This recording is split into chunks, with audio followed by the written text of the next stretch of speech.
Hi, my question is also for Peterson, and while I very much stand with the women's advocates in the room, my question is sort of on a different topic. You have a whole lot of fans or former fans, kind of so-called now ex-lobsters, people like Brendan Schiff. And a lot of these people talk about you have very simple answers to complex questions.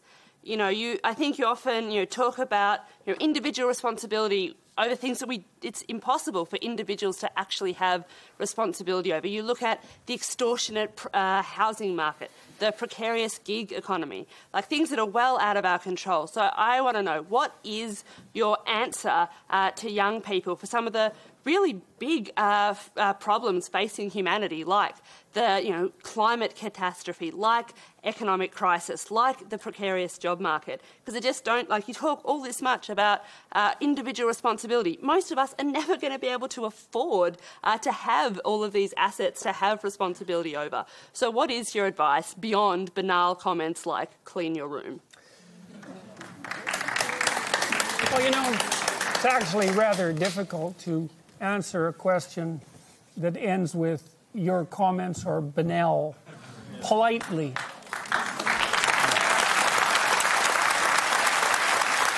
So, I would consider that more of an opinionated personal and political statement than actually a question.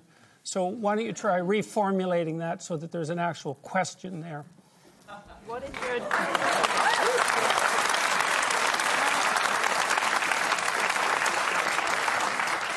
So what is your advice to young people when you talk about you need to be individually responsible, but when there are things that are so far out of our control, like climate catastrophe, like the precarious job economy, like the They're not economic as far crisis, out of your control as you think. What is your answer to Do you think that you're worse off than you think that you're worse off than your grandparents?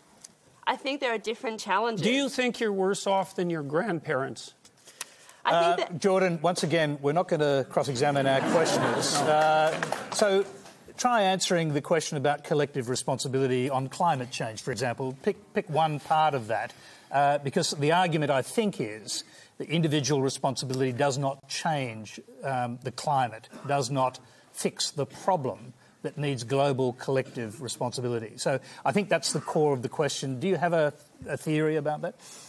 Well, fundamentally, I'm a psychologist, and my experience has been that people can do a tremendous amount of good for themselves and for the people who are immediately around them by looking to their own inadequacies and their own flaws and the things that they're not doing in their lives and starting to build themselves up as more powerful individuals. And if they're capable of doing that, then they're capable of expanding their career. And if they're capable of expanding their career and their competence, then they're capable of taking their place in the community as effective leaders. And then they're capable of making wise decisions instead of unwise decisions when it comes to making collective political decisions. I'm not suggesting in the least, and have never suggested, that there's no domain for social action. I'm suggesting that people who don't have their own houses in order should be very careful before they go about reorganizing the world, which happens in many ways. So, can I just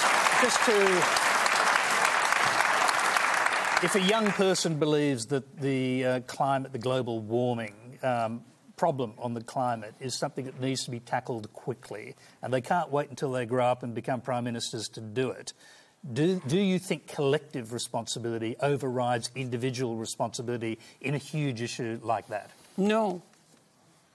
Okay. I don't. Okay. I think generally people have things that are more within their personal purview that are more difficult to deal with and that they're avoiding, and that generally the way they avoid them is by adopting pseudo-moralistic stances on large-scale social issues so that they look good to their friends and their neighbors. That's what it looks like.